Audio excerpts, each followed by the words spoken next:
जय श्री कृष्ण चैतन्य प्रभु नित्यानंद श्री अद्वैत गदाधर श्रीवासादि गौर भक्तवृंद।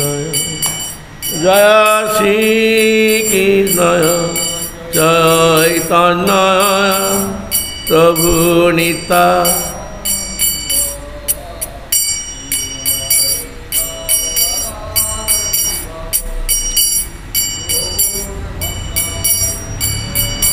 हरे कृष्ण हरे कृष्ण कृष्ण कृष्ण हरे हरे हरे राम राम राम हरे हरे।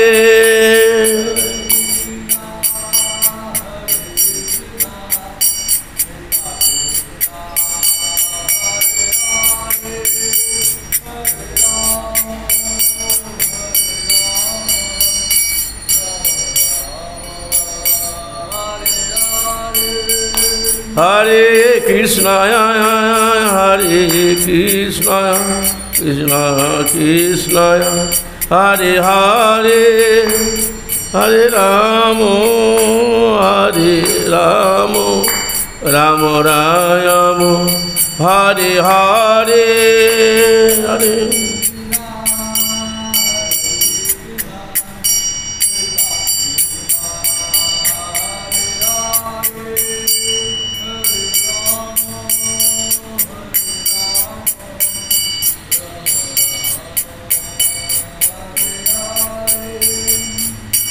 हरे कृष्ण कृष्ण कृष्ण हरे हरे हरे राम राम राम हरे हरे।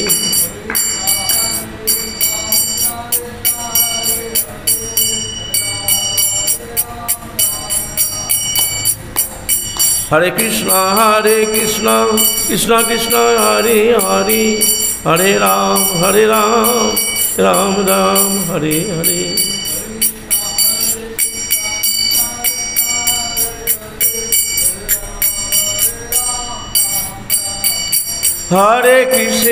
हरे कृष्ण कृष्ण कृष्ण हरे हरे हरे राम राम राम हरे हरे कृष्ण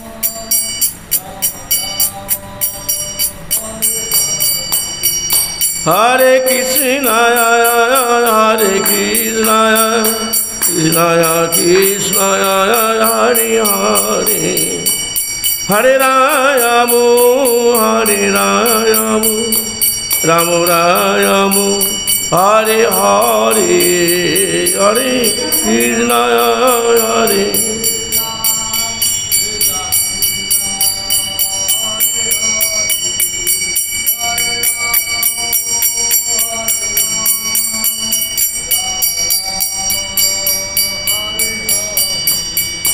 हरे कृष्ण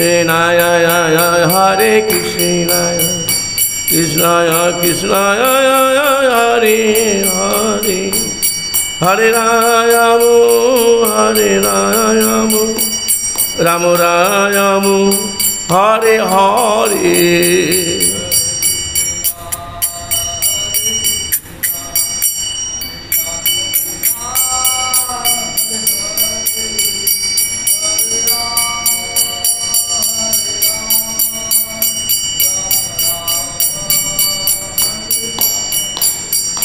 हरे कृष्ण कृष्ण कृष्ण हरे हरे हरे राम राम राम हरे हरे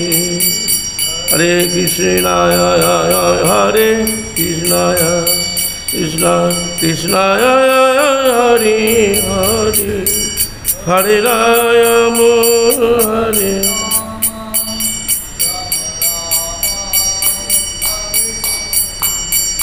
জয় রাধা মাধব রাধা মাধব রাধে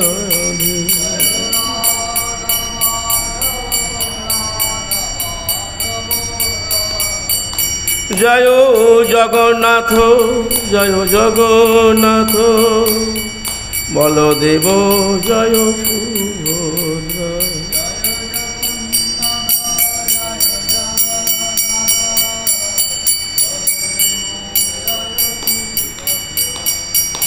জগন্নাথ স্বামী নয়ন পথগামী নয়ন পথগামী ভব তুমি জগন্নাথ স্বামী নয়ন পথগামী নয়ন পথগামী জয় গৌরানিতাই জয় গৌরানিতাই গৌরানিতাই জয় গৌরানিতাই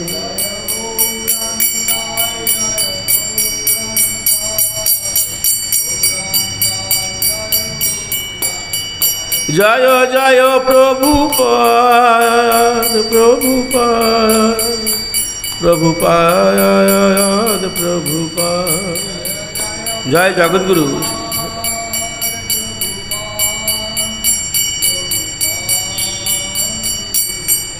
নিতাই গৌর হরি বল হরি বল হরি বল হরি বল নিতাই গৌর হরি বল হরি বল হরি বল হরি বল নিতাই গৌর সীতানাথ প্রেমানন্দে হরি হরি বল জয় জগদ্গুরু শ্রীপ্রভুপাদি কি ইস্কন প্রতিষ্ঠাতা আচার্য শ্রীপ্রভুপাদি কি গ্রন্থরাজ আমূল পুরাণ শ্রীমদ্ ভাগবতম কি ভুবন মঙ্গলকারী গোলকের প্রেমধন যুগধর্ম নাম সংকীর্তনে কি নামাচার্য ঠাকুর কি সমবেত গৌর ভক্তবৃন্দ কি অনন্ত অনন্ত কোটি বৈষ্ণববৃন্দ কি নিতাই গৌর সীতানাথ প্রেমানন্দে হরি হরি হরি হরি ও হরে কৃষ্ণ মূলাচরণ পাঠ করো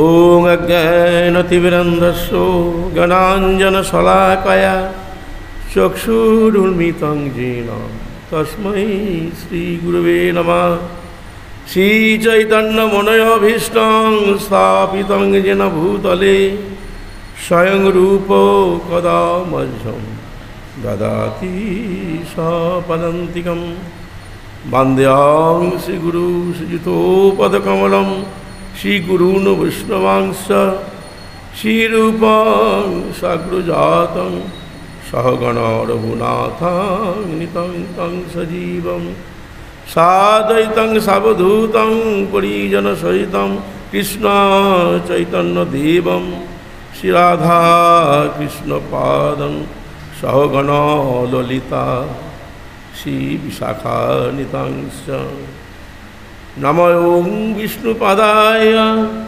कृष्णपृष्ठाय भूतले श्रीमते भक्तिवेदांत स्वामिनिति नामिने नमस्ते सरस्वती देवे गौरवाणी प्रचारिणे निर्विशेष शून्यवादी पाश्चात्य देशतारिणे वाञ्छाकल्पतरुभ्यश्च कृपा सिन्धुभ्येव च पतितानां पावनेभ्यो वैष्णवेभ्यो नमो नमः नमो महावदन्नाय कृष्ण प्रेम प्रदायते कृष्णाय कृष्ण चैतन्य नाम गौरसे नमः हे कृष्ण करुणा सिंधु दीनबंधु जगतपते गोपेश गोपिका कांत राधा कांत नमस्तुते तप्त कांचन गौरांगी राधे वृंदावनेश्वरी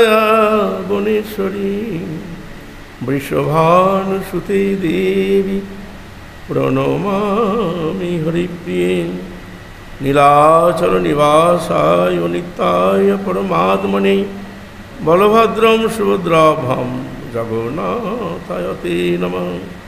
বৃন্দায় তুলসীদেবৈ প্রিয়ায় কেশবস্য চ বিষ্ণুভক্তি পদে দেবী সত্যবত্যৈ নমো নমঃ। জয় শ্রীকৃষ্ণ চৈতন্য প্রভু নিত্যানন্দ শ্রী অদ্বৈত গদাধর শিবাসাদি গৌর ভক্তবৃন্দ।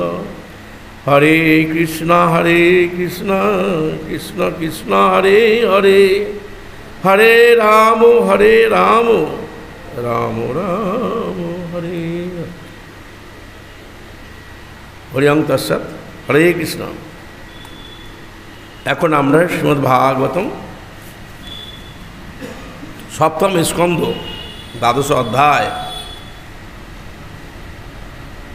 আদর্শ সমাজ চতুরাশ্রম এই নামক অধ্যায়ের আজকের আমরা পঞ্চবিংশতি মানে 25 থেকে একবার, যেহেতু তাৎপর্য নেই, লাস্টে 31 শ্লোক পর্যন্ত আমরা পাঠ করে শ্রবণ করব। হরে কৃষ্ণ।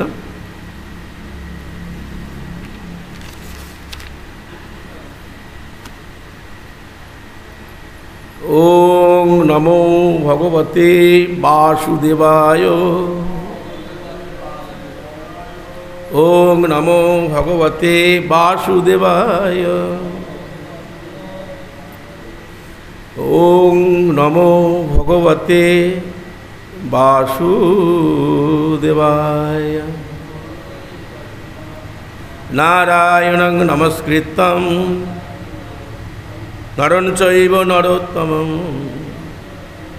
দেবীং সরস্বতী ব্যাসং ততো জয়মুদীরয়ে। নষ্টপ্রায়েষু অভদ্রেষু নিত্যং ভাগবত সেবয়া ভগবতীর উত্তম শ্লোকে ভক্তির ভবতি নৈষ্টিকিম। মুখম করতি বাচলং ভঙ্গুম লঙ্ঘয়তে গিরিম যৎকৃপাতমহং বন্দে শ্রীগুরু দীনতারিণম শ্রী চৈতন্যেশ্বরম পরমানন্দমাধবম।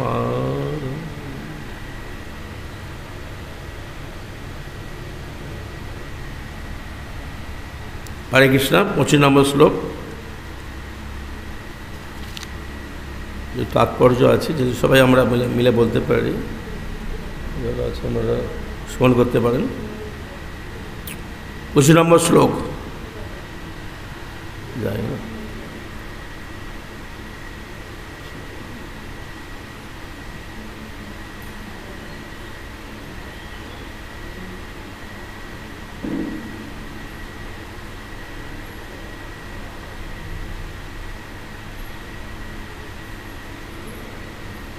খে খানি বায়ুর নিঃশ্বাসম। যা বই আছে পড়ুন। তেজহা উষ্মানম আত্মনম আত্মবান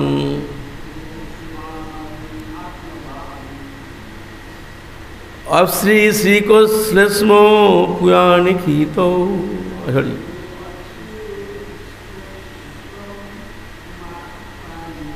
আচ্ছা, শেষম যথোদ্ভবম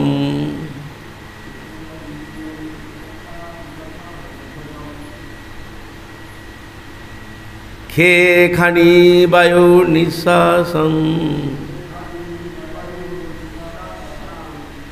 তেজসু উষ্মানম আত্মবান। ভেঙে দিলাম। অশ্রী শ্রী শ্লেষ্ম পুয়ানিখিত। আচ্ছা, এরম করলেও হয়, সরি, এরম করলে হবে অবশ্রেষিক শ্লেষ্ম পুয়ানি। 1 2 3 4 5 6 7 8 9। হ্যাঁ, খিতৌ শেষম যতোদ্ভবম। হ্যাঁ, 8 8। খেখানি বায়ো নিঃশ্বাসান তেজ উষ্মানম আত্মবন। ভেঙে দিচ্ছে, হ্যাঁ, তাহলে একসঙ্গে হবে তেজ সুষ্মানম আত্মবন। অপশ্রী শ্রীকোষ্ম কুয়ানি খিতৌ শেষম যতদ্ভবম। এখনই খুলবে, এখনই মন্দির খুলবে, এখনই খুলবে, ভোগ লাগাচ্ছে, এখনই খুলবে, এখনই খুলে দেবে মন্দির।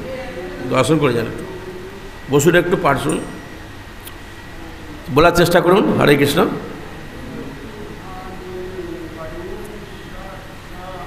খেখানি বায়ো নিঃশ্বাসন।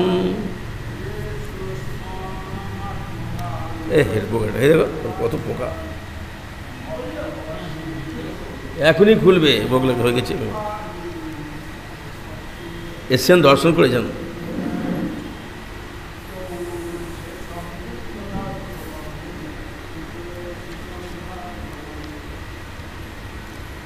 ওকে, চেষ্টা করো, ঠিক আছে। শব্দার্থ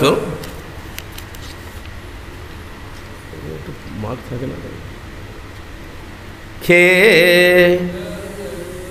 আকাশে, খানি দের সমস্ত ছিদ্র, বায়ু বায়ুতে, নিঃশ্বাসন প্রাণ অপান আদি,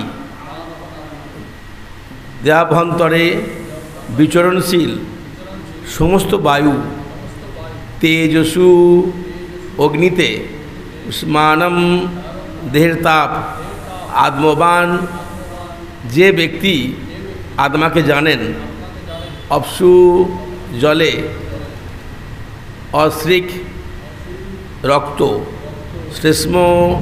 শ্লেষ্মা কুয়ানি এবং মূত্র, ক্ষিতৌ পৃথিবীতে, শেষম অবশিষ্ট, যথা ত্বক, অস্থি এবং দেহের অন্যান্য কঠিন বস্তু, যথা উদ্ভবম যা থেকে সেই সব উৎপন্ন হয়েছে। অনুবাদ কর্তৃক সকলের অনুবাদ ও তাৎপর্য। অনুবাদ: সংযত এবং পূর্ণরূপে আত্মতত্ত্ববিদ ব্যক্তির কর্তব্য শরীরের বিভিন্ন অঙ্গ তাদের মূল উৎসে বিলীন করে দেওয়া।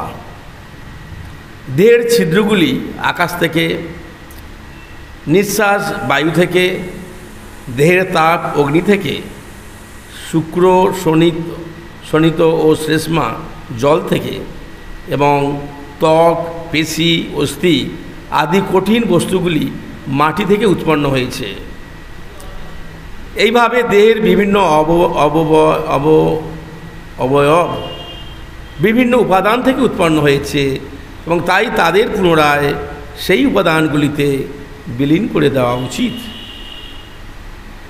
কীভাবে করে আমরা সবাই বলার চেষ্টা করুন। সংযত এবং পূর্ণরূপে আত্মতত্ত্ববিদ ব্যক্তির কর্তব্য শরীরের বিভিন্ন অঙ্গ তাদের মূল উৎসে বিলীন করে দেওয়া। দেহের ছিদ্রগুলি আকাশ থেকে, নিঃশ্বাস বায়ু থেকে, দেহের তাপ অগ্নি থেকে, শুক্র শোণিত ও শ্লেষ্মা এই জল থেকে এবং ত্বক, পেশি, অস্থি আদি কঠিন বস্তুগুলি মাটি থেকে উৎপন্ন হয়েছে। এইভাবে দেহের বিভিন্ন অবয়ব বিভিন্ন উপাদান থেকে উৎপন্ন হয়েছে এবং তাই তাদের পুনরায় সেই উপাদানগুলিতে বিলীন করে দেওয়া উচিত।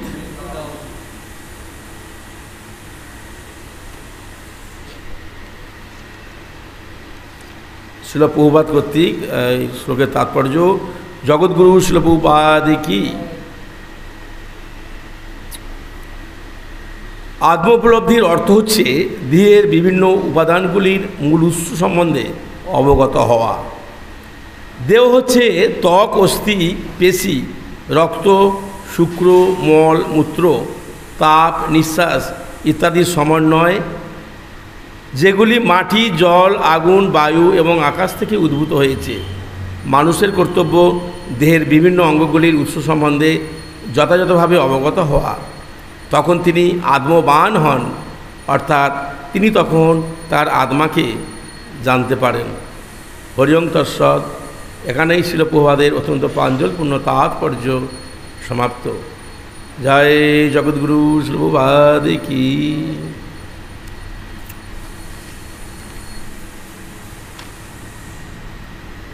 তো আমরা অনেকদিন থেকে শ্রবণ করছি মহামণি নারদ মুনি, উনি যুধিষ্ঠির মহারাজকে বলছেন কি হয় আমাদের আদর্শ যে সমাজ আমরা গঠন করতে পারি, এবং সেই আদর্শ সমাজের যে 4টে আশ্রম এবং 4টে বর্ণ আছে, যে তাদের প্রত্যেকের কি করা উচিত বর্ণ এবং আশ্রম অনুযায়ী ডিটেলস ব্যাখ্যা করছেন। তো এর আগের অধ্যায় হয়ে গেছে আদর্শ সমাজ বর্ণাশ্রম। বর্তমানে এই অধ্যায়টার নাম হচ্ছে আদর্শ সমাজ চতুরাশ্রম। এটা শেষের দিকে ব্রহ্মচর্য আশ্রম, গৃহস্থ আশ্রম, বানপ্রস্থ আশ্রম এবং সন্ন্যাস আশ্রমের কী কর্তব্য তা উনি ডিটেলস বলেছেন, এবং যেগুলো বলছেন এগুলো সবার জন্যেই প্রযোজ্য। তা শুধু এই নয় যে শুধু খালি ব্রহ্মচারীর জন্যে সমাজের জন্যে তা নয়, গৃহস্থ হোক যেই হোক না কেন প্রত্যেকের জন্য এইভাবে সংযতভাবে আমাদের জীবনযাপন করা উচিত। বিশেষ করে গৃহস্থদের জন্যে আলাদা ব্যবস্থা আছে, সন্ন্যাসীর জন্য একরকম আছে। এই পরের অধ্যায় দেখতে পাবেন, আর তারপরও দেখা যাবে আলোচনা করবেন আদর্শ গৃহস্থ আশ্রম সমাজ, আদর্শ গৃহস্থ জীবন সম্বন্ধে আলোচনা করবেন, তার আদর্শ সভ্য মানুষের প্রতি উপদেশ দেবেন। এর পুরো খুব ভালো দেখতে পাবেন, এবং তাদের জন্যে একজন সুন্দরভাবে উনি কয়েকটা অধ্যায়ই এই বর্ণাশ্রম ধর্ম সম্বন্ধে ডিটেল ব্যাখ্যা করা হচ্ছে। এর আগের দিন কি আপনারা শ্রবণ করেছেন, কি আলোচনা হয়েছে? আমি ছিলাম না। গতকাল কি আলোচনা হয়েছে, কি বিষয়বস্তু মেন টপিকটা কী চলছিল? আগের দিন 16 থেকে ছিল নাকি না 17 থেকে 17, 18, 19, 20, 21, 22, 23, হ্যাঁ এর চলছিল বানপ্রস্থ। আমি ঠিক পড়িনি, আমি ছিলাম না রাত থেকে। তা বানপ্রস্থ যারা তাদের কি করা উচিত, তাই না?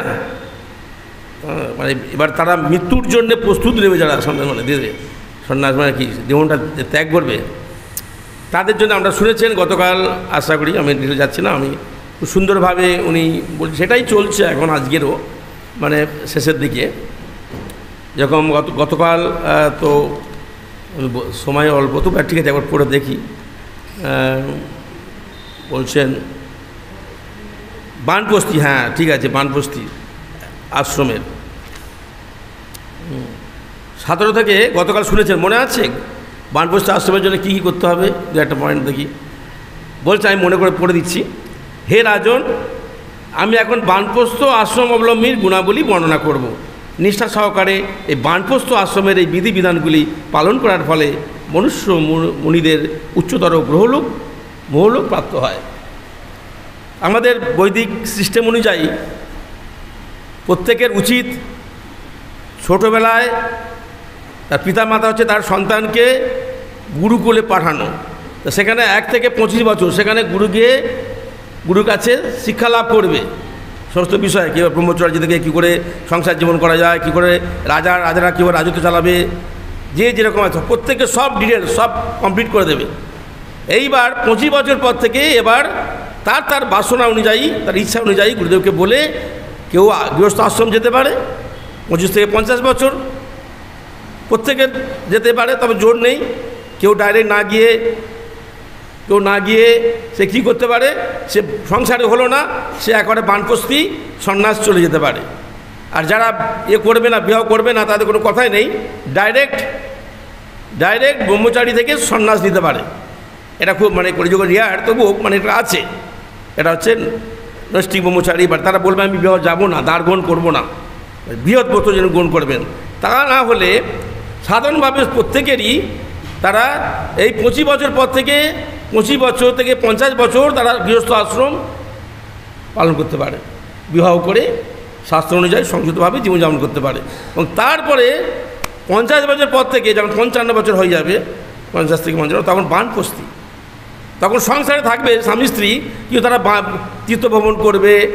বেশিরভাগ মানে গৃহ আর অত দায়িত্ব নেই, ছেলে মেয়ে বড় হয়ে যাবে, তাদের বিবাহ দিয়ে দেবে, মেয়ের বিয়ে দিয়ে দেবে, তার দায়িত্ব দেবে, তারা খালি সংসারের প্রতি আসক্ত না করবে, তারা এই স্বামী স্ত্রী দুজনে তীর্থভ্রমণ করবে, দুজনে একসঙ্গে, কিন্তু একসঙ্গে তীর্থভ্রমণ করবে, সাধুসঙ্গ করবে, মানে ভক্তি জীবন, মানে তারা বানপ্রস্থি সংসার। তারপরে এসে স্ত্রীকে উপযুক্ত কোনো সন্তান যে থাকলে সন্তানের কাছে তার স্ত্রীকে সম্মান দিতে হবে না, তাকে দিয়ে এবার সম্পূর্ণ ত্যাগ করে বৃহৎ কার্যের জন্য কায় মনোবাক্যে ভগবানের সেবা বা বিশ্বব্যাপী প্রচার কার্যে সহায়তা করার জন্যে এখন প্রত্যেকে সন্ন্যাস নিতে পারে। এটা হচ্ছে নিয়ম, এই নয় লাস্টে সন্ন্যাস নিয়ে তারপরে সম্পূর্ণ হবে সে ভগবানের সেবা, থামে কীভাবে ফিরে যাবে একদম। আর স্ত্রীও তো তারা সবাই যাবে, স্ত্রী না গেলেও সন্ন্যাস নিতে হবে না, স্বামীর সাথে সাথে তারাও যাবে। তো যাই হোক, এই হচ্ছে এখন বানপ্রস্থির কথা বলা হচ্ছে। তা আমি যেহেতু লিঙ্ক আছে ওই জন্য আমি আগের সাথে একবার পড়ে নিচ্ছি। তাহলে যারা বানপ্রস্থি তাদের কি করা উচিত সেটা গতকাল থেকে শুরু হয়েছে। তা সেটা যাতে তারা এভাবে করলে উচ্চতর লোক মোহলোক প্রাপ্ত হবে। বানপ্রস্থ আশ্রমীর ভূমি কর্ষণের দ্বারা উৎপন্ন শস্য আহার করা উচিত নয়, অকর্ষ উৎপন্ন অপক্ষ শস্য আহার করা উচিত নয়, তার পক্ষে অগ্নিপক্ষ শস্য গ্রহণ করা উচিত নয়। বাবা, বস্তুতপক্ষে সূর্যকিরণের দ্বারা পক্ষ ফলই কেবল তার আহার্য। চিন্তা করে দেখুন, বানপ্রস্থি যারা, তারা মনে করছেন আমরা এরকম, মানে এটা হচ্ছে শাস্ত্র অনুযায়ী আছে কঠিন, আগে কলিযুগের পক্ষে সম্ভব নয়, এগুলো আগের যুগে ছিল, সত্যযুগে এই যুগে ছিল। তো যাই হোক, তো আমাদের ইয়েটা ভাবটা নিতে হবে। জয় শ্রী শ্রী রাধা মহাদেব কি, জগন্নাথ বলদেব সুত মহারানী কি, গৌর নিতাই কি, জগযুগবাদ কি, সবেত গৌর ভক্তবৃন্দ কি, নিতাই গৌর সীতানাথ প্রেমানন্দে। তা কেন বলছি, যাতে অনেক ছিলাম না, আমিও যাই না, আমি জাস্ট পড়ছি। বানপ্রস্থির কর্তব্য জঙ্গলে স্থায়ীভাবে উৎপন্ন হয়েছে যে ফল এবং অন্ন তা দিয়ে তৈরি পুরোটা সেটা পৃষ্ঠক যজ্ঞে নিবেদন করা। নতুন নতুন অন্ন প্রাপ্ত হলে তার কর্তব্য সংগৃহীত পুরাতন অন্ন পরিত্যাগ করা। বানপ্রস্থাবলম্বীর কর্তব্য কেবল পবিত্র অগ্নি রাখার জন্য পর্ণকুঠির অথবা পর্বত গুহায় আশ্রয় গ্রহণ করা, কিন্তু তিনি স্বয়ং হিম, বায়ু, অগ্নি, বর্ষা এবং সূর্যকিরণ সহ্য করবেন। বানপ্রস্থ আশ্রম অবলম্বীর কর্তব্য জটাধারী হয়ে কেশ, রোম, শ্মশ্রু বর্ধিত হতে দেওয়া, তার শরীরের ময়লা পরিষ্কার করা উচিত নয়। তার উচিত কমণ্ডলু, মৃগচর্ম, দণ্ড, বলকল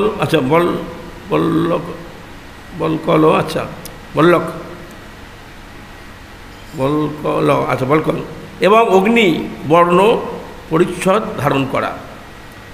আর কি, বানপ্রস্থ আশ্রমের কর্তব্য অত্যন্ত মননশীল হয়ে 12 বছর, 8 বছর, 4 বছর, 2 বছর অথবা অন্ততপক্ষে 1 বছর বনে থাকা।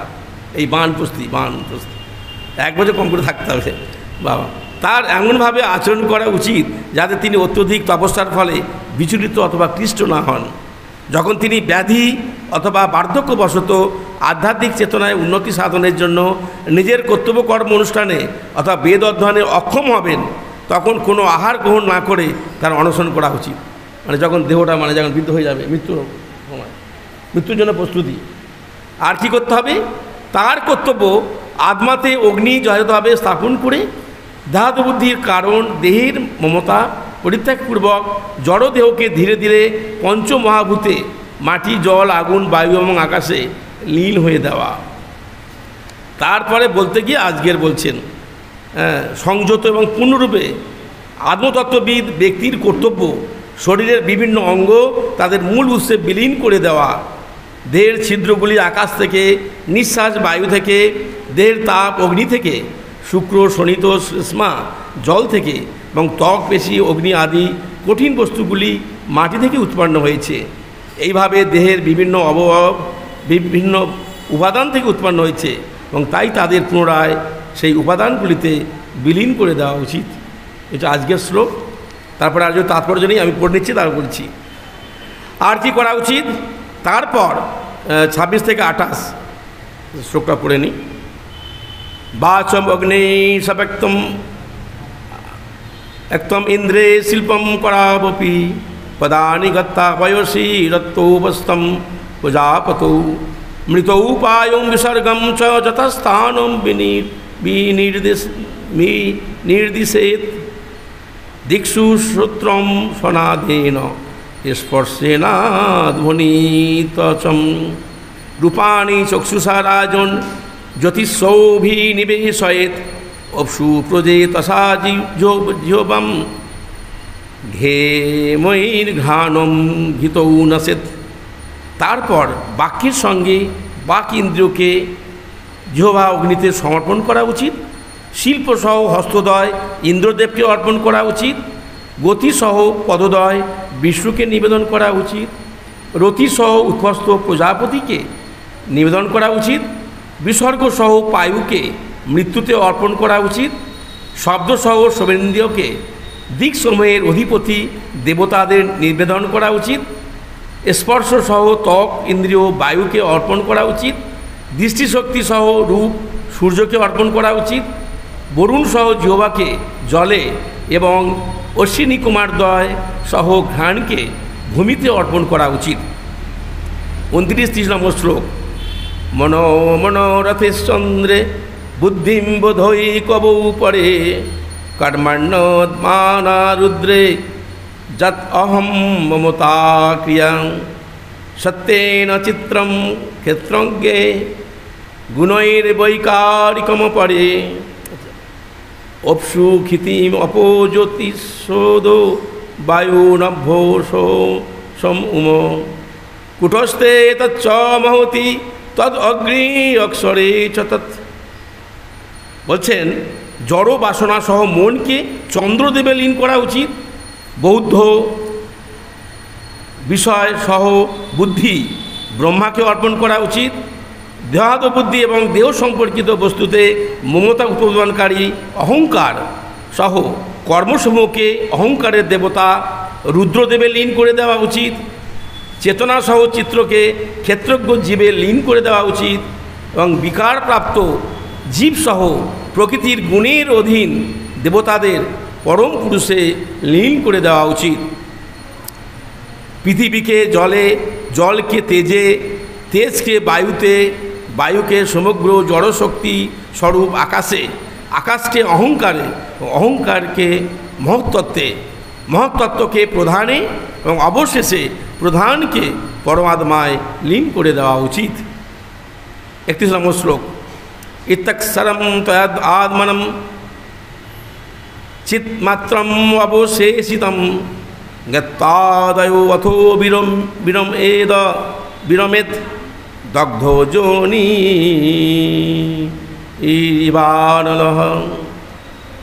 অনুবাদ। এইভাবে যখন সমস্ত জড় উপাধি তাদের জড় উপাদানে লীন হয়ে যায় তখন পূর্ণ চিন্ময় জীব পরম পুরুষের সঙ্গে গুণগতভাবে এক হওয়ার ফলে তার জড় অস্তিত্ব থেকে বিরত হবে। ঠিক যেমন কাঠ দগ্ধ হয়ে গেলে আর তার অগ্নিশিখা থাকে না, জড়দেহ যখন বিভিন্ন জড় উপাদানে লীন হয়ে যায় তখন কেবল চিন্ময় আত্মাই অবস্থা থাকে। এই চিন্ময় জীব হচ্ছে ব্রহ্ম এবং সে পরব্রহ্মের সঙ্গে গুণগতভাবে এক। ইতি শ্রীমদ্ভাগবতমের 7ম স্কন্ধের আদর্শ সমাজ চতুরাশ্রম নামক 12 অধ্যায়ের ভক্তি বেদান্ত তাৎপর্য সমাপ্ত। জয় জগৎগুরু শিল প্রভুপাদ কি। তা আমরা এটা দেখতে পাচ্ছেন কীভাবে মানে বানপ্রস্থি এবং লাস্টের মৃত্যুর আগে সন্ন্যাসী তাদের কীভাবে দেহত্যাগ করার জন্য করতে হয়। এই পদ্ধতিটা আমাদের এই কলিযুগের জন্য সম্ভব নয়। এত কঠিন পারবে না। এটা ছিল সত্য যুগের আগে যুগে ছিল, যে যুগে ধ্যান মাধ্যমে তারা ভগবানকে লাভ করা যেত। যোগীরা যারা এই যে অষ্টাঙ্গ যোগী বা যারা আছেন, হ্যাঁ, তারা এই প্রাণায়াম, ধ্যান ধারণা, আসন থেকে প্রাণায়াম থেকে শুরু করে সে সমাধিস্থ যে ষটচক্রের মাধ্যমে কিভাবে এই দেহটাকে আমরা, এটা গীতায় ধ্যানযোগ বলে একটা অধ্যায় আছে, ওটা ডিটেলস ব্যাখ্যা করা আছে গীতায়। ভগবান বলেছেন যে কী করে একজন ধ্যানী যোগী যারা পরমাত্মার যারা সবসময় তারা সমাধিস্থ হয় শঙ্খচক্র গদা পদ্মধারী নারায়ণকে হৃদয়ে এবং দুই ভূচক্রের মাঝখানে দর্শন করতে করতে প্রাণবায়ুকে নিচে থেকে শুরু করতে করতে একবারে ব্রহ্মের দিকে একদম ভেদ করে তারা একদম মানে ঊর্ধ্বগতি লাভ করবে, ভগবানের সাথে মিশে যাবে। এই পদ্ধতি ছিল, কিন্তু এই কলিযুগে সন্ন্যাস নেই আর অনেক কিছু নেই। কলিযুগে পন্থা এসব নয়, আর পারবে না, এত কঠিন বললে কে পারবে। এইটাই আমাদের জন্য প্রভুপাদ আমাদের মহাপ্রভু এসেছেন এই আমাদের কলিযুগের জন্য একই জিনিস, মানে এই যে বিষয়গুলো চলছে অন্য কিছু না, যে আমাদের যে শরীরটা এই যে পঞ্চভূত দিয়ে তৈরি না, তৃতীয় তেজ মরুদ্গম, মাটি আগুন জল অগ্নি এবং আর মন বুদ্ধি অহংকার। শুধু আমাদের শরীর নয়, এই যে জড় জগৎ, এই যে সৃষ্টি হয়েছে এই প্রধান থেকে উপাদান থেকে শুরু করে এবং ধীরে ধীরে আমরা দেখতে পাচ্ছি যে যেভাবে এক এক করে সেই উপাদান থেকে প্রধান থেকে কি করে সমস্ত এই পঞ্চভূত যা কিছু জিনিস আমরা দেখতে পাচ্ছি, যত ইন্দ্রিয় যা কিছু আমাদের তৃতীয় স্কন্ধে ব্যাখ্যা করা আছে, উপরে আরও ডিটেলস কীভাবে সৃষ্টি করেছেন ভগবান যখন এই জড়জগৎ, সেইটাকে যখন মৃত্যুর সময় কিন্তু উল্টো হয়ে যাচ্ছে, ওপর থেকে নিচে হয়েছে। এখন সেইটাকে আমাদের যেহেতু যে শরীরটা আমাদের পঞ্চভূত, এই বলে না মৃত্যুর পরে আমাদের পঞ্চভূত তৃতীয় আর পঞ্চভূতে বিলীন হয়ে যাবে। শুধু তাই না, সব কিছু এই যত ইন্দ্রিয় যে যেখান থেকে এসেছে যোগীরা কী করবে, ওটা ওখানে সে স্থাপন করবে। খুব কঠিন ব্যাপার যোগ, তাও যদি সমাজ মানে সম্ভব না, যদি একটু না পারলে হবে না। তো সেই জন্যে এই কলিযুগের জন্য আমাদের সেটা নেই। কলিযুগের জন্য আমাদের হচ্ছে ভক্তিযোগ। কলিযুগে আমরা ভগবান মহাপ্রভু এসেছেন একই জিনিস শিক্ষা দিতে, শরণাগতি। কায় মনোবাক্যে কী করে আমরা ভগবানের সেবা করব, সেই শরণাগতিটা হচ্ছে মেন। আমরা দেখতে পাই অম্বরীশ মহারাজ, উনি ছিলেন ভগবানের একজন শুদ্ধ ভক্ত, সারা পৃথিবীর শশা করা পৃথিবীর রাজা। উনি দুর্বাসা মুনি টুনি ওরকম মানে অনেক যোগী তখন ছিল ঋষিরা, কিন্তু উনি একজন গৃহস্থ সংসারী অম্বরীশ মহারাজ। অনেকে বলবে যে ভোগ মানে তো অনেক ভোগ করার বিষয়বস্তু, ওনার কত স্ত্রী স্ত্রী আরও অনেক কিছু আছে ভোগ করার, কত তার মন্ত্রী, তার পার্ষদ, কত কি অভাব আছে, টাকা পয়সা ঘর বাড়ি কত, আমরা কি সারা পৃথিবীর রাজা যিনি। কিন্তু পৃথিবীর রাজা হয়েও কিন্তু উনি একজন শুদ্ধ ভক্ত ছিলেন। কেন? উনি এই যা কিছু যা বলছেন, কিন্তু উনি এই ভক্তিযোগে ভগবানের সেবায় এইভাবে করার ফলে উনি সবসময় মনটাকে ভগবানের সেবায় দিয়ে দিয়েছেন। উনি এইভাবে উনি মুক্ত পুরুষ হয়ে গেছে, মানে মানে যে একই ফল। সেটা আমি একটু পাঠ করছি। সবাই মন কৃষ্ণ পদারবিন্দয় বসাংশ বৈকুণ্ঠ গুণানুবর্ণনে করৌ হরের মন্দির মার্জনাদেশু শ্রুতিম চকরাচ্যুত সৎকথোদয়ে মুকুন্দ লিঙ্গালয়ে দর্শনে দিশৌ তদ্ভিত্ত গাত্র স্পর্শে অঙ্গ সঙ্গমম ঘ্রাণম চ তৎপাদ সরজ সৌরভে শ্রীমত্তুলসা রসনম তদর্পিতে পাদৌ হরের ক্ষেত্র পদানুসর্পণে শিরো ঋষিকেশ পদাভিবন্দনে কামম চ দাস্যে ন তু কাম্য কাম্যয়া যথো উত্তম শ্লোক জনাশ্রয়ারতি। দেখুন মহারাজ অম্বরীশ কী করতেন, খুব শর্টে অনেক বড় করে ব্যাখ্যা হয়ে যাবে। তার মনকে উনি এই বলছে না মনকে দিতে হবে চন্দ্রে, অমুককে দিতে হবে সূর্যকে, এসব বলছে না, কিন্তু উনি কী করতেন, মনটাকে উনি কৃষ্ণের পাদ পদ্মে ধ্যানে মন রাখতেন। মন কৃষ্ণ পদারবিন্দয় এ বলছেন। আচ্ছা হ্যাঁ, আর তার বাণী এই কথা বৈকুণ্ঠে গুণানুবর্ণনায় ভগবানের লীলাগুণ বর্ণনা করার জন্যে এই তার হাত ভগবানের মন্দির মার্জনে, হাত দিয়ে ভগবানের মন্দির মার্জন করবেন। কর্ণ ভগবানের কথা শ্রবণে, লীলা কথা শ্রবণে কানটাকে দিলেন। তার চক্ষু ভগবানের অপূর্ব সুন্দর সচ্চিদানন্দময় যে এত সুন্দর অপূর্ব মাধুর্যমণ্ডিত রূপ, রাধা মাধবের রূপ গৌরনিতাই আমরা দর্শন করছি। উনি এই ভগবানের বিগ্রহ দর্শন করবার জন্যে উনি ওনার চোখটাকে লাগাতেন ভগবানকে দেখানোর জন্যে। অঙ্গ হাত দিয়ে ভক্তের অঙ্গ স্পর্শ, অঙ্গ আলিঙ্গন করা, ভক্তকে ভালোবাসা, ভক্তকে করা, ভক্ত সঙ্গ করা, ভক্তকে কৃপা করা, এটা হচ্ছে অঙ্গ।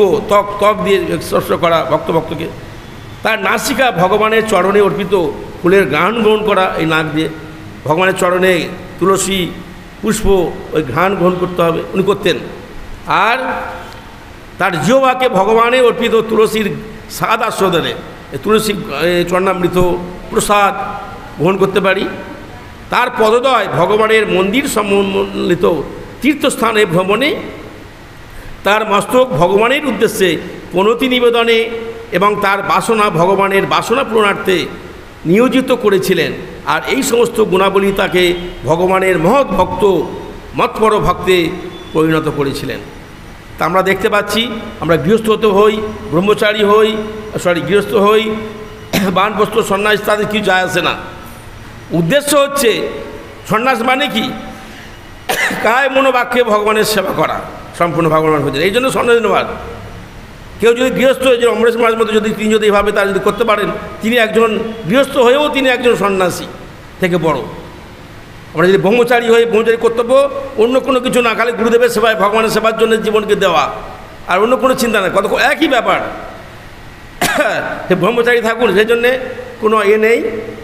কিন্তু উদ্দেশ্য হচ্ছে কী করে আমরা ধীরে ধীরে জড়জাগতিক যে আমাদের যে আসক্তিগুলো আছে, এইটাকে কি করে আমরা ধীরে ধীরে প্রবৃত্তি না নিবৃত্তি মার্গ আমাদের, মানে কী করে আমরা সংসারে হবো, কেন যে আমরা ইন্দ্রগুলোকে যাতে সংযতভাবে একটা নিয়ম কানুন বেড়ে আমরা ওই ব্যভিচারী না করে, পরের মেয়েকে নষ্ট না করে, সমাজকে প্রসিত না করে, আমরা বিবাহ করে একটা স্ত্রীর সঙ্গে থেকে যদি আমরা ইন্দ্রকে সংযত করি করে, যদি দায়িত্ব নিয়ে যদি ভগবানের তাকে মানুষ করা বড় করে, মানে বড় দায়িত্ব যারা করছেন তারা এবার করে, যদি তারা এবার তার সাথে সাথে ভগবানের সেবাও যদি করতে পারা যায়, সে একই ভগবানের সেবা করে ভগবানের সেবা করে যদি করেন, সেটা হচ্ছে মেন।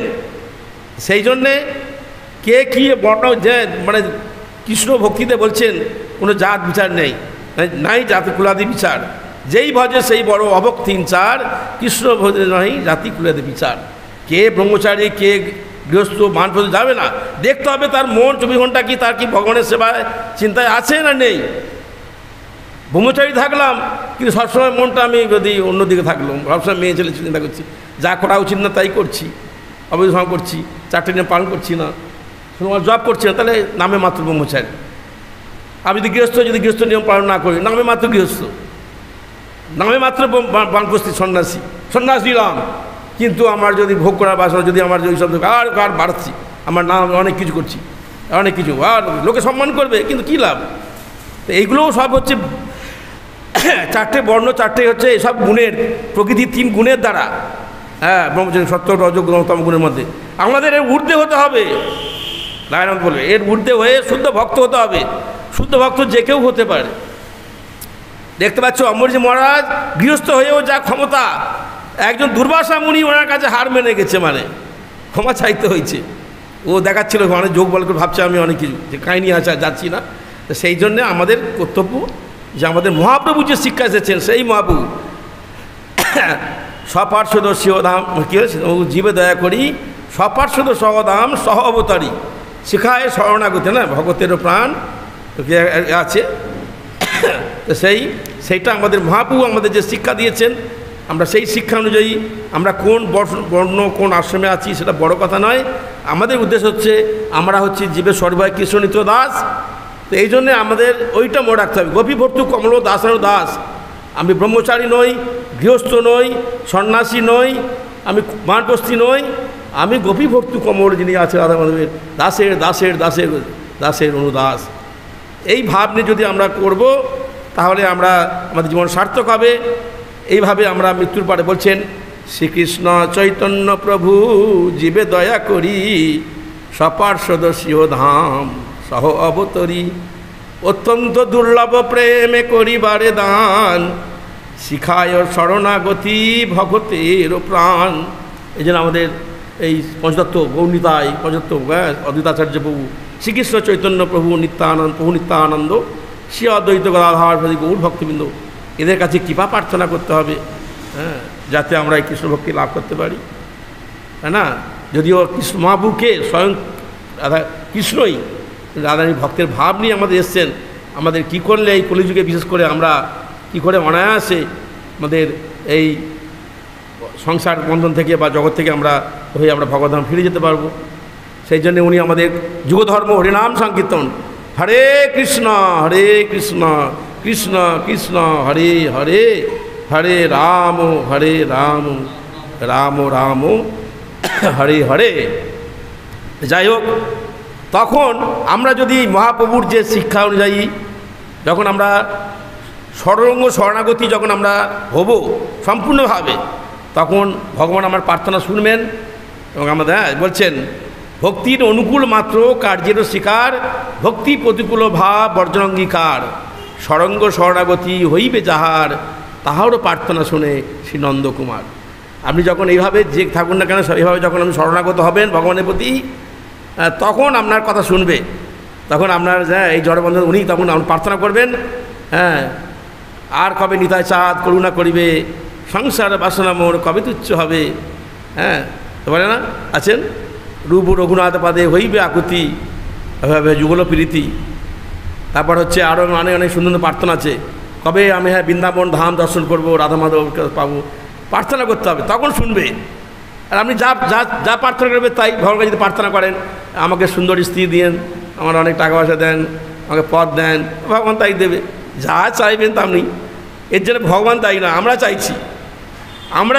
আমি আপনাকে চাই না, আপনাকে কৃষ্ণপ্রেম চাই না, আমি চাই একটা সুন্দরী স্ত্রী। আরে সুন্দরী হোক আর না হোক, সুন্দরী তো বলেছে, তা সুন্দরী না, আমি তো সুন্দরী স্ত্রী বলেছে, চাই না, তা আমি একজন সুন্দরী নেবো না, একজন খারাপ দেখতে ভালো থাকবো। তো যাই হোক, ওরা কিছু ব্যাপার নয়। সুন্দরী মানে হচ্ছে যে স্ত্রী, সুন্দরীকে স্ত্রীকে সুন্দরী বলে, দেখতে ভালো হোক আর খারাপ হোক, সব স্ত্রী স্বামীর কাছে স্ত্রী সবই ভালো, ক্ষমা করবেন একটা অন্যদিকে চলে যাচ্ছে। তা মেন হচ্ছে যে সম্পূর্ণভাবে এই মনটাকে দেখতে হবে।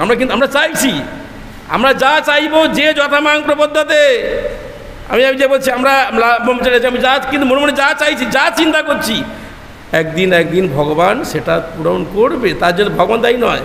আর সেজন্য তখন আপনাকে সেটা প্রকাশ পাবে, হ্যাঁ, সত্য একদিন প্রকাশ পাবে। এই জন্যে আমাদের উচিত, হ্যাঁ, কপটতা না করে, লোক দেখানো ভক্তি না করে, আমাদের উচিত যেরকম আমরা আছি, আমি পতিত, আমি সবচেয়ে খারাপ, এই মনে করে যদি আমরা ভগবানের কেউ করে আমরা সেবা করতে পারবো, কি করে আমরা ধীরে ধীরে ভগবানের ধামে উন্নত করব। মেন হচ্ছে সেবা। এই সেবা মনোভাব যদি না থাকে, আর সেবা করার যদি না থাকে, সে যত বছর আপনি ব্রহ্মচারী থাকুন আর যত গৃহস্থ সন্তান, কিচ্ছু হবে না, ভগবত ধামে যেতে পারবেন না। আপনাকে পুনরায় আবার ফিরে কী হবে সে ভগবান জানে, আপনার কীরকম বাসনা অনুযায়ী আপনাকে কুকুর দেবে না বানর দেহে শরীর পাবে না, কী দেবেন না, বাবাজি হয়ে যদি বৃন্দাবনে যদি কিছু করবেন না, খালি মানে কি মাদু করে খাবেন, সেখানে আপনাকে হয়তো কোনো উট হতে পারে, কচ্ছপ হয়ে জন্ম করতে পারে, গাধা হতে পারে, কেন আপনি কিছু করেননি, খালি পরের কাছ থেকে খালি ভিক্ষা করেছেন, খেয়েছেন আর ঘুমিয়েছেন, আর খালি আর যা করা উচিত না তাই করেছেন, মনে মনে ওইসব করেছেন। তা কী হবে, ভগবান তাকে দেবে, হয়তো শরীর দেবে না। সেই জন্যে বড় কথা নয় আরে বাবাজি হবেন না, আপনি কী হবেন না, সন্ন্যাসী হবেন না, কী হবে, মেন হচ্ছে আপনি কী করে শুদ্ধ ভক্ত হবেন, এই হচ্ছে মেন। তো অনেক কিছু বলা যায়, তো এই জন্য আমাদের শরণাগতি সম্বন্ধে বলতে গেলে তো অনেক কিছু, আমি দেখি দু একটা কথা। তো সেই জন্যে আমাদের খুব মানে এই শরণাগতি মানে কি, মানে আমাকে হৃদয়ের যা কিছু আছে, আমি সবচেয়ে খারাপ, এভাবে কান্না করতে করতে বলতে হবে শরণাগতি আছে। আমরা খালি বলবো না বড় ভক্ত দেখালো না, আমি সবচেয়ে খারাপ, এরকম না, সত্যিকারের আমি তো খারাপ বুঝতে পারি না, সত্যি এটা উপলব্ধি করতে হবে। যে ভাববে সবচেয়ে খারাপ পতিত, ভগবান তাকে পতিত পাবন গণ্য দেয়, তাকে আগে কৃপা করবে, হ্যাঁ, সে আগে চলে যাবে। আর যে ভাববে আমি বিরাট বড় ভক্ত, আমি বড় ব্রহ্মচারী, আমি অমুক সন্ন্যাসী, দেরি হতে পারে, ভগবত ধামে না যেতে পারে, সব কিছু পাবে, হ্যাঁ পাবে, কিন্তু ভগবত ধামে যাবেন না, কৃষ্ণপ্রেম আর সব পাবেন যা চাইবেন, হ্যাঁ, সবাই সম্মান করবে, সবাই প্রসাদ পাবেন, ভালো জায়গা গেলে থাকতে দেবে, একজন সেবক দেবে, একজন সব কিছু পাবেন, আপনার সারা পৃথিবী ঘুরতে পারবেন, কিন্তু এই জড়জগতেই ঘুরতে হবে, ভগবত ধামে আপনি যেতে পারবেন না। সেই জন্য শুদ্ধ ভক্তিটা হচ্ছে দেখতে হবে, মনে হচ্ছে যেন একই ঘাস, আরে খুব কঠিন, হ্যাঁ, শুদ্ধ ভক্তি আপনার যেন ভক্তির মতো খুব মনে হবে, কিন্তু একসময় দেখা যাবে ওটা মানে ধান নয়, ওটা হচ্ছে কী বলে আগাছা, পরে দেখা যাবে লাস্টে। তো সেই জন্যে আমাদের এখনও পর্যন্ত সাধু সাবধান অবদান করি, সাধু সাবধান বা এরকম আছে। সেই জন্যে আমাদের কী করতে হবে, আমাদের এই বললাম প্রার্থনা করতে হবে কীভাবে, বলতে হবে রূপ সনাতন পদে দন্তে তিন করি, ভকতি বিনোদ পরে দুপদ ধরি, কাঁদিয়া কাঁদিয়া বলে আমি তো অধম, শিখাই শরণাগতি কর হয়ে উত্তম। আমার মনে করতে আমি অধম, আমাকে আমাকে কৃপা করুন, আমাকে ব্যাখ্যা করলে তো অনেক ব্যাখ্যা হয়ে যায়। তো এই জন্যে এই যে শরণাগতি মানে হচ্ছে তখন আমাদের থাকবে এই যে সর্বধর্মাং পরিত্যাজ্য মামেকং শরণং ভজ, শরণাগতি যে গীতা শিক্ষা, তখন আসবে অবশ্য রক্ষিবে কৃষ্ণ বিশ্বাস পালন, এইসব ভাব আছে। তো সেই জন্যে আমাদের সেই মহাপুর যে শিক্ষা, সেই অনুযায়ী যদি আমরা ভগবানের সেবা করি সাধুগুরু বৈষ্ণবের আনুগত্যে, আর ভগবানের নাম হরে কৃষ্ণ কৃষ্ণ কৃষ্ণ হরে হরে, হরে রাম রাম রাম হরে হরে, এই যদি করি, আর প্রভুপাদের দেওয়া 4টে নিয়ম, আমরা তো 4টে নিয়মই পালন বলছি, আমার কথা বলছি অনেক, 4টে নিয়ম যদি ঠিকভাবে পালন করি, 16 মালা জপ করি, আর যা যা প্রোগ্রাম যা যা দিয়েছেন আমাদের প্যাকেজ, এতেই আমরা ভগবদ্ধামে চলে যাব। কিন্তু আমরা সেটাই অনেক কিছু করছি, কিন্তু সেটাই করছি না। যে 4টে নিয়ম প্রথমে ভক্ত হওয়ার আগে, দীক্ষা হওয়ার আগে প্রথম হচ্ছে 4টে নিয়ম পালন করতে হবে। তা আমরা অনেক দীক্ষা হয়ে গেছে অনেক বছর, কিন্তু দেখা যাচ্ছে যে সূক্ষ্মভাবে অন্যভাবে ওই 4টে নিয়ম পালন করতে পারছি না, একটা ব্রেক হয়ে যাচ্ছে বা কিছু একটা হচ্ছে, কার কোনটা কী হচ্ছে যায় না, অনেকের হয়। সেইটা হচ্ছে মেন, 16 মালা জব ঠিক মতো হচ্ছে না, ওই নাম করতে হয়, টেনে দিলাম বা অনেক কিছু। আমার কথা যত দিনে দেখা যাচ্ছে যে অনেক কিছু এত ব্যস্ত, প্রভু এত ব্যস্ত না, এত প্রচার করছি, এত ক্লাস দিচ্ছি না, ওই 16 মালা জবটা আর সময় পাচ্ছি না, আর যা কিছু প্রচার করছি আর যেগুলো করা উচিত না করছি বা ওর নাম করে, সেটা তো ভগবান দেখছেন হৃদয়ে, নিজেকে মানে ফাঁকি দেওয়া মানে লোক না জানতে পারে, কিন্তু ভগবান তো হৃদয়ে বসে আছেন, সেটা তো উনি, সেই জন্য আমি আমার কথা বলছি, আমি আমার নিজের কথা বলছি, অন্য কথা নয়। আমরা জানি, সব কিছু জানি কী করতে হবে, সব জানি, সব বলছি, কিন্তু করতে পারছি না, হচ্ছে আসল। সেই জন্যে যখন আমরা পরের যখন নিন্দা করব, পরের যখন করব, ওইগুলো আমাদের মধ্যে চলে আসবে, তখন আমাদেরও ওরকম হয়ে যাবে তবে। আর না করে আমি খারাপ, আমি সবচেয়ে পবিত্র এই মনে করলে আর সবাইকে সম্মান করব, সবাইকে তার ভালো যে গুণগুলো আমরা দেখব এবং সেইভাবে তাদের সঙ্গে সহায়তা করব। আর তা না হলে তাদের সাথে যদি আমরা মানে নিন্দা মন্দ সমালোচনা করি সবসময়, তাহলে আমাদের আমরা কখনো ভগবত ধামে ফিরে যেতে পারবো না না না, এবং আমাদেরও গতি একই হবে। সেই জন্যে নিজেকে দেখতে হবে যে আমি কোন স্তরে আছি, সে অনেক বছর থাকি আর যা কিছু করি না কেন, আমি কোন স্তরে আছি, আমার মন সবসময় কী চাইছে, হৃদয়ে কী চাইছে, সেটাকে এক করে দিয়ে সেই অনুযায়ী থেকে তার থেকে কী করে আমরা সবাইকে উচ্চতন আচার্যকে মানে কর্তৃপক্ষকে গুরুদেবকে জানাতে হবে, ও আমার এই অবস্থা আমি কী করবো, আমি কি সন্ন্যাস নেবো না গৃহস্থ নেবো না কী করবো, না পৌঁছাই থাকবো নাকি মঠে থাকবো না বাড়ি থাকবো, গুরুদেবের কাছে পড়াশোনা করা ভালো। এসব কথা মানে ওনার নির্দেশে উনি যা বলবেন করলে আমরা নিরাপদ থাকবো। হরে কৃষ্ণ কৃষ্ণ কৃষ্ণ হরে হরে, হরে রাম রাম রাম হরে। জয় গ্রন্থরাজ অমল পুরাণ ভাগবতম কি, জগদুজু আদি কি, স্বামী গৌর ভক্তবৃন্দ কি, নিতাই গৌর সীতানাথ প্রেমানন্দে।